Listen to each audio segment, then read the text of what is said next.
శ్రీమాత్రే నమ. జయ గురు దత్తాత్రేయ నమ. ఈ వీడియోలో మనం వృశ్చిక రాశి వారికి 2026 సంవత్సర ఫలితాలు తెలుసుకునే ప్రయత్నం చేద్దాం.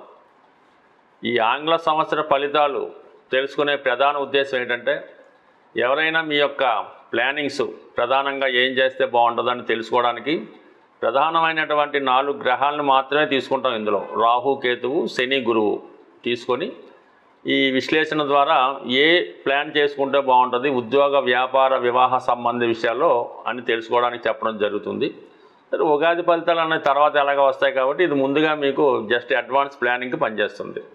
ప్రధానంగా వృశ్చిక రాశి వారికి రాశ్యాధిపతి కుజుడు తన గమనంలో ప్రతి 40-45 రోజులకి ఒక రాశి నుంచి ఒక రాశికి మారుతూ వేరే వేరే గ్రహాలను కలుసుకున్నప్పుడు జాతకుడి మీద దాని యొక్క ప్రభావం ఎక్కువగా ఉండడం జరుగుతూ ఉంటుంది.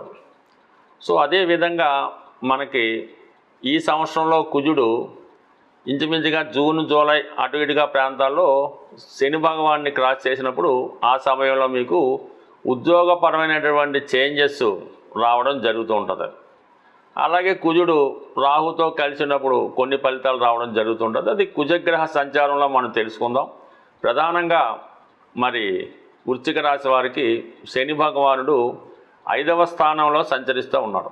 అంటే 5వ స్థానం అన్నది నిర్ణయాలు తీసుకునే సమయం, అలాగే మన సంతాన సంబంధించిన విషయాలు, ఈ స్పెక్యులేషను, షేర్ మార్కెట్టు, అలాగే నిరంతరం వచ్చే ఆలోచనలు, ఇవన్నీ కూడా జాతకుడిని కొద్దిగా కన్ఫ్యూజ్ చేస్తూ ఉంటాయి అన్నమాట. ముఖ్యంగా ఏదైనా పెట్టుబడి పెట్టే విషయంలో కానీ, ధన సంబంధించిన విషయాలు కానీ ఒక సందిగ్ధత ఏర్పడడం వల్ల ఎక్కువగా దీని కారణం వల్ల మన వృశ్చిక రాశి వారు ఈ speculation, share market, easy money, ఈ జోదం సంబంధించిన విషయాల్లో ఎక్కువగా జాతకులు నష్టపోవడం జరుగుతూ ఉంటుంది. సో అలాగే పిల్లల యొక్క విషయంలో సంతానం కొరకు ఎవరైతే ప్రయత్నం చేస్తుంటారో వాళ్ళకి ఏదో కారణం వల్ల డిలే అవుతూ ఉంటుంది. చిన్న చిన్న అబార్షన్స్ కూడా కొన్ని సందర్భాల్లో జరుగుతుంటాయి. అయితే ఈ వివాహ సంబంధించిన విషయాల్లో మాత్రం పంచమాధిపతి సప్తమాన్ని చూడటం వల్ల వివాహాలు ఆలస్యం అవుతూ ఉంటాయి. అలాగే ఎవరైతే ప్రేమలో ఉండి ప్రేమ వివాహం చేసుకుందాం అనుకున్న వాళ్ళకి ఎవరో ఒకరు, అంటే ఇటువైపు అమ్మాయి కానీ అటువైపు అబ్బాయి కానీ ఏదో విధంగా వాయిదా వేస్తుంటారు. ప్రేమను వదులుకోలేరు, గట్టిగా పెళ్లి చేసుకోలేరు. మనం ఏదో అడిగినప్పుడు ఏదో ఒక వంక చెప్తూ ఉంటారు, దాన్ని పోస్ట్ పోన్ చేస్తూ ఉంటారు. ఈ విధంగా ప్రేమ వివాహాలు పెళ్లి దాకా వెళ్లకుండా డ్రాగన్ అవుతుంటాయి. మరి మీరు తొందరపడితే ఆ ప్రేమ బ్రేకప్ అయ్యే అవకాశం కూడా ఉంది. కాబట్టి మరి ఎవరైతే మనస్ఫూర్తిగా మీరు ప్రేమించిన వారిని పెళ్లి చేసుకోవాలి అనుకుంటున్నారో వాళ్ళు మాత్రం కొద్ది కాలం పాటు వెయిట్ చేయవలసిందే. లేని పక్షంలో మరి ఏదో విధంగా సెటిల్మెంట్ అన్నది జరిగిపోతుంది. కాబట్టి ఈ విషయంలో జాగ్రత్త పడండి. ఎందుకంటే ఈ వృశ్చిక రాశి వారికి ఈ సమయంలో ప్రేమ మాత్రం ఫెయిల్ అయితే చాలా నిరాశ, నిస్పృహకి గురై డిప్రెషన్లోకి పోయే అవకాశం ఉంటుంది. కాబట్టి కొంచెం జాగ్రత్తగా వ్యవహరించడం మంచిది, ఒక సూచన మాత్రమే. అలాగే పంచమం ఎప్పుడు కూడా దశమానికి కష్టం అవుతుంది. కాబట్టి ఉద్యోగంలో సడన్గా కొన్ని చేంజెస్ వచ్చే అవకాశం ఉన్నది. ఇక్కడ దశమంలో కూడా మనకి ఈ కేతుగ్రహ సంచారం వల్ల కొన్ని సరైన నిర్ణయాలు తీసుకోలేకపోవడం వల్ల, కొన్ని చిన్న చిన్న అవకతవకల వల్ల మనకి పని చేత కాకపోవడం, ఇతరులు మనల్ని ఇబ్బంది పెట్టడం, ఏ కారణం వల్ల అయితేనే ఉద్యోగంలో కొన్ని అనుకోని ఇబ్బందుల ద్వారా స్థానచలనం కానీ, ఉద్యోగంలో ఇబ్బందులు కానీ, మనగా ఉద్యోగాన్ని పోగొట్టుకోవడం కానీ జరిగే అవకాశం ఉంది. కాబట్టి ఉద్యోగ సంబంధించిన విషయాల్లో ఎటువంటి ప్రయోగాలు చేయకుండా, ఇతరులు చెప్పింది వినకుండా జాగ్రత్తగా వ్యవహరించడం మంచిది. ఎందుకంటే దశమంలో కేతు కూడా ఉద్యోగ విషయాల్లో కన్ఫ్యూజ్ చేస్తుంటాడు, నిరాశ కలుగుతూ ఉంటుంది. ఎవరు చేస్తాడు ఈ ఉద్యోగం, 24 గంటలు పనిచేయాలి, ఎందుకు వచ్చిందో అనుకుంటూ ఉంటారు. అది ఏమాత్రం మీరు దాన్ని టెంప్ట్ అయినా ఉద్యోగ భద్రత లోపించే అవకాశం ఉంది. కాబట్టి ఈ విషయంలో జాగ్రత్తగా వ్యవహరించడం మంచిది. బట్ ఏంటంటే రాహు 4వ స్థానంలో రాహు ఉన్నాడు. ఇది చాలా వరకు మానసిక అశాంతిని కలగజేయడం జరుగుతూ ఉంటుంది. ముఖ్యంగా తల్లిగారి యొక్క ఆరోగ్యంలో ఇబ్బందులు కానీ, వారికి కొన్ని అనుకోని చికాకులు రావడం వల్ల అయితేనే మాతృస్థానానికి లోటు రావడం జరుగుతూ ఉంటుంది. అంటే పిల్లలు, విద్యార్థులు ఎవరన్నా ఉంటే వాళ్ళు హాస్టల్లో ఉండి చదువుకోవడం ఈ విధంగా ఉంటుంది. ఇంట్లో కూడా సరైన సౌకర్యాలు లేకుండా ఇబ్బంది పడుతూ ఉంటారు. సమయానికి ఏదో ఒక ఇబ్బంది వల్ల చికాకులు కలుగుతూ ఉంటాయి. మనకున్నటువంటి స్థిరాస్తులు, ఎసెట్స్ ఏమన్నా ఉంటే అవి ఇతరులు స్వాధీనం చేసుకోవడం, మనల్ని ఇబ్బంది పెట్టడం, మనం ఇల్లు అద్దెకిస్తే ఖాళీ చేయకపోవడం, ఇలాంటి ఇబ్బందులు జరుగుతుంటాయి. కాబట్టి ఈ విషయంలో కూడా జాగ్రత్తగా ఉండాలి. అంటే ప్రస్తుతం మనకి రాహు అనుకూలంగా లేడు, శని భగవానుడు అనుకూలంగా లేడు, కేవలం గురుగ్రహం. అయితే గురువు మీకు జూన్ 1వ తారీఖు దాకా అష్టమ స్థాన సంచారం వల్ల కొన్ని ఇబ్బందులు కలగజేస్తుంటాడు. అంటే ధన విషయంలో మళ్ళీ ఆకస్మిక ధనలాభాన్ని ఇస్తూ ఉంటాడు. అలాగే విద్యా సంబంధించిన విషయాల్లో లోతైన విషయాలు తెలుసుకుంటారు, మంచి పరిశోధన జ్ఞానం కలుగుతూ ఉంటుంది. ఏదో విధంగా కొన్ని శుభవార్తలు, ఈ పెళ్లి సంబంధించినవి, పిల్లలకు సంబంధించినవి, బంధువుల ద్వారా కొన్ని శుభవార్తలు వింటూ ఉంటారు. అయితే ఏంటంటే కొన్ని అవమానాలు కూడా జరుగుతుంటాయి అన్నమాట. చివరి నిమిషంలో కొన్ని క్యాన్సిల్ అయిపోతుంటాయి. మనకి ఎంత అర్హత ఉన్నా దాన్ని మనం పొందలేకపోతూ ఉంటాం. ఈ విధంగా జూన్ 1 తర్వాత గురువు భాగ్యస్థానంలోకి వస్తాడు. ఎప్పుడైతే గురువు భాగ్యస్థానంలోకి ఉచ్చులోకి వచ్చాడో, ధనాధిపతి ఉచ్చులోకి రావడం, పంచమాధిపతి ఉచ్చులో రావడం, మీలో ఉన్నటువంటి టాలెంట్ గుర్తింపు ఉంటుంది. అప్పుడు శని భగవానుడు, రాహు, అన్ని గ్రహాలు కూడా మీకు అనుకూలించడం జరుగుతూ ఉంటుంది.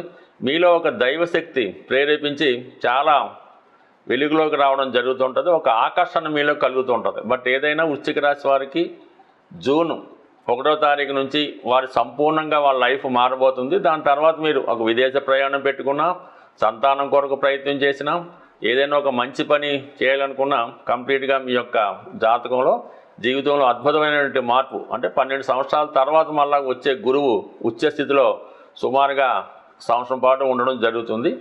ఈ విషయం అప్పుడు నుంచి మాత్రం మీ యొక్క విజృంభణ ప్రారంభం అవడం జరుగుతూ ఉంటుంది. ఏ పని చేసినా కూడా గుర్తింపు, గౌరవం లభిస్తుంది. మళ్ళీ టెంపరీగా అక్టోబర్ 30వ తారీఖున గురువు సింహరాశిలో ప్రవేశించి జనవరి 24 వరకు ఉండడం జరుగుతుంది. ఆ సమయంలో మీరు ఉద్యోగపరంగా చేసే మార్పులు, ఏమైనా ఉద్యోగం మారాలనుకుంటే మారవచ్చు. కొత్త ఉద్యోగం ప్రయత్నించిన నిరుద్యోగులు కూడా ఆ సమయంలో ఉద్యోగం కలిగే అవకాశం ఉంది. మీకు కూడా ఉద్యోగ భద్రత కలిగే అవకాశం ఉంది. బట్ ఏదైనా వృశ్చిక రాశి వారు జూన్ 1వ తారీఖు నుంచి వాళ్ళ జీవితం సంపూర్ణంగా మారబోతుంది. ఆ తేదీ వరకు ఎదురు చూస్తూ అప్పటి వరకు కొన్ని ప్రధాన విషయాల్లో జాగ్రత్తగా ఉండడం మంచిది. ముఖ్యంగా స్పెక్యులేషను, ఇలాంటి ప్రేమ పెళ్లి విషయాల్లో జాగ్రత్త వహించడం మంచిది. గోచార రీత్యా కానీ జన్మజాతక రీత్యా జరుగుతున్నటువంటి దశలు జరుగుతున్నప్పుడు కానీ ఆ గ్రహాలు మనకు అనుకూలించాలంటే ఆ గ్రహ అనుకూలత కొరకు కొన్ని పరిహారాలు అన్నవి ఉండడం జరుగుతూ ఉంటుంది. ఏదైనా మనం ప్రయత్నం బట్టి ఏ గ్రహం ఆ ఫలితం ఇస్తుందో ఆ గ్రహాన్ని మనం ప్రసన్నం చేసుకుంటే కంపల్సరీగా ఆ గ్రహం మనకి అనుకూలమైన ఫలితాలు ఇవ్వడం జరుగుతూ ఉంటుంది. సర్వసాధారణంగా మనకి జన్మ లగ్నం రీత్యా, జన్మ రాశి రీత్యా ఏ గ్రహం అయితే అనుకూలంగా ఉంటుందో ఆ గ్రహానికి సంబంధించినటువంటి రత్నధారణ అన్నది జరుగుతూ ఉంటుంది. ఆ రత్నం పెట్టుకోవడం జరుగుతూ ఉంటుంది. ఏ గ్రహం అయితే ప్రతికూల ఫలితం ఇస్తుందో, పాపగ్రహం అంటారో, ఆ గ్రహానికి జపం చేయించడం, దానాలు ఇప్పించడం లాంటిది సర్వసాధారణంగా జరుగుతూ ఉంటుంది. అయితే ప్రస్తుత గోచార రీత్యా మనకి ఈ 4 గ్రహాల కోసమే తెలుసుకున్నాం ఈ వీడియోలో: రాహు, కేతువు, గురువు, శని. అయితే ఈ 4 గ్రహాల్లో ఒక్కొక్క గ్రహం ఒక్కొక్క భావానికి లేదంటే ఒక్కొక్క కారకత్వానికి కారణం అవుతూ ఉంటాయి. వాటి ప్రసన్నం చేసుకొని మనం ఎదుర్కొన్నటువంటి ఇబ్బందుల ప్రకారం ఆ గ్రహానికి పరిహారం చేసుకుంటే కంపల్సరీగా గ్రహం అనుకూలత ఇవ్వడం జరుగుతూ ఉంటుంది. దానికి మనం ఫిజికల్గాను తోడ్పడాలి, అలాగే మనకి దైవత్వ పరంగా కూడా చేసుకోవడం జరుగుతూ ఉండాలి. సపోజ్ మనం శని భగవానుడికి శాంతి చేయించుకోవాలి, పరిహారం చేయించుకోవాలనుకున్నప్పుడు మనం కూడా చాలా క్రమశిక్షణతో ఉంటూ సూర్యోదయానికి ముందే లెగిసి శరీర శ్రమ చేస్తూ ఉండాలన్నమాట. చిన్న విషయానికి, పెద్ద విషయానికి ఇతరుల మీద ఆధారపడకుండా మనకు మనమే ఆధారపడుతూ చాలా శుచిగా, శుభ్రంగా ఉంటూ అలాగే ఒక మంచి సాంప్రదాయ దుస్తులు ధరించు, ఈ గడ్డం అది పెంచేసి తలగడ్డ పెంచకుండా పర్ఫెక్ట్గా కనబడుతూ ఉంటూ, అలాగే శని భగవాన్ యొక్క అనుగ్రహం కోసం మరి ప్రతి నిత్యం వీలైతే లేదంటే ప్రతి సోమవారం, ప్రతి శనివారం, అంటే ఎప్పుడు వీలైతే అప్పుడు శివుణ్ణి ఆరాధించడం వల్ల, అలాగే ఎక్కువగా మీ కుటుంబంలో ఎవరైతే వృద్ధులు, చేతకాని వాళ్ళు ఉంటారో వాళ్ళని కనీసం మీరు ఇసుక్కోకుండా వాళ్ళకి దగ్గరగా ఉంటూ వాళ్ళకి ఏమి కావాలి అన్నది ఏదో ఏ బిస్కెట్ ప్యాకెటో, పిల్లలో ఏవో మందులో వాళ్ళు సాయం చేస్తూ వాళ్ళకి ఏదన్నా సహాయం చేస్తే, అంటే మీ కుటుంబంలో వృద్ధులకి మీరు సహాయం చేయడం వల్ల శనిగ్రహ అనుగ్రహం లభిస్తుంది. ఇప్పుడు ఎవరైతే శని వల్ల ఉద్యోగపరమైన ఇబ్బందులు ఎదుర్కొంటున్నారో, వ్యసనాల బారిలో ఉన్నారో, అప్పుల్లో ఉన్నారో వాళ్ళు ఈ విధంగా నేను చెప్పిన రెమెడీ చేసుకుంటే ఇమీడియట్గా దాని నుంచి బయటపడడం జరుగుతూ ఉంటుంది. ఇంకా బెటర్ ఫలితాల కోసం ఈ చలికాలంలో ఉన్నప్పుడు బాగా వృద్ధులకి రోగిష్ట వారికి ఏదైనా దుప్పట్లు సాల్వాలు పంచిపెట్టడం, చెప్పులు గొడుగు ఇవ్వడం జరుగుతుంటుంది. ఎప్పుడు కూడా దానం ఎవరైతే బాగా కొనుక్కోలేని స్థితిలో ఉంటారో వాళ్ళకి, పేదవాళ్ళకి, రోగంతో ఉన్నవారికి, వృద్ధులకే ఇవ్వాలి తప్ప బాగా డబ్బులున్న పండితుడిగో ఇంకోటిగో మనం ఎంత దానం చేసినా ఎన్ని వేలు ఇచ్చినా రూపాయి ఉపయోగం అయితే ఉండదు. కాబట్టి మీరు ఈ విధంగా ఎవరైతే బలహీనులుగా ఉంటారో వాళ్ళకి కనీసం భోజనం పెట్టినా శనిగ్రహ అనుగ్రహం లభిస్తూ ఉంటుంది. అలాగే రాహు ఎప్పుడు మనల్ని వ్యసనాలను బాడి తీసుకెళ్తూ ఉంటాడు.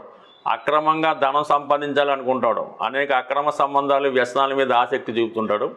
అటువంటి విషయాల్లో బాధపడుతున్న వారు రాహుగ్రహ అనుగ్రహం కోసం కంప్లీట్గా మీరు అమ్మవారి అనుగ్రహం పొందవలసిందే. దుర్గాదేవి ఆరాధన ప్రతి శనివారం, ప్రతి శుక్రవారం అమ్మవారిని ఆరాధించడం, దుర్గా అష్టోత్తరం, లలితా సహస్రనామం పారాయణ చేయడం. అలాగే స్త్రీల వంక, అంటే మీరు ఎంత చిన్న వయసు అయినా పెద్ద వయసు అయినా ఎవరైనా స్త్రీలను దీన్ని పాపదృష్టిలో చూడకుండా వాళ్ళని గౌరవప్రదంగా చూడటం వల్ల రాహు అనుకూలిస్తాడు. మరీ ఇబ్బందుల్లో ఉన్నప్పుడు మినప గారెలు, అంటే మినుములతో వడలు, గారెలు కొన్ని ప్రాంతాల్లో అంటారు, మినప గారెలు లాంటివి తయారు చేసి ఎవరైతే దీర్ఘకాలిక రోగంతో క్యాన్సర్ కానీ, అంటే గతంలో లెపర్సీ అని, ఎయిడ్స్ అని ఉండేవి, అటువంటి వారికి ఈ మినప గారెలు పంచిపెట్టడం వల్ల రాహుగ్రహం పరిహారం లభిస్తూ ఉంటుంది. అలాగే కేతు నిరాశ నిస్సు కారణమవుతుంటాడు. కేతు వల్ల ఇబ్బంది పడుతున్న వాళ్ళకి దేవాలయంలో ఉన్నటువంటి సాధువులకి ఎండు ఖర్జూరం, అలాగే వారికి కావాల్సినటువంటి ధనం, అంటే 11 రూపాయలు కొంత ఎండు ఖర్జూరం ఆ సాధువులకి పంచిపెట్టడం వల్ల కానీ, లేదంటే సాధువులకి ఒక రోజు భోజనం పెట్టి వాళ్ళకి వస్త్రదానం చేయడం వల్ల కేతువు మీకు సహకరిస్తుంది. అంటే కేతు కేవలం సన్యాసులకు మాత్రమే మీరు ఇటువంటి భిక్ష చేయవలసి ఉంటుంది. అలాగే పెళ్లి చేసుకొని సంసారం చేస్తున్న వైభోగులు అనిపిస్తున్న వాళ్ళకి మాత్రం చేస్తే ఉపయోగం అయితే ఉండదు. ఈ విధంగా కొంతమంది నిర్భాగ్యులుగా, పిచ్చివాళ్ళగా తిరుగుతూ ఉంటారు. ఏమీ లేకుండా, దేశాన్ని ఏమీ పట్టించుకోకుండా, కనీసం ఒంటి మీద బట్ట లేకుండా ఉంటారు. అటువంటి వారిని ఒక నారాయణ సేవ అది చేసి వాళ్ళకి మంచి బట్టలు ఇచ్చి అనుగ్రహిస్తే మాత్రం కేతు మీకు కంపల్సరిగా, కేతు ఇచ్చాడంటే మాత్రం చాలా శాశ్వతమైన కీర్తి ఇవ్వడం జరుగుతూ ఉంటుంది.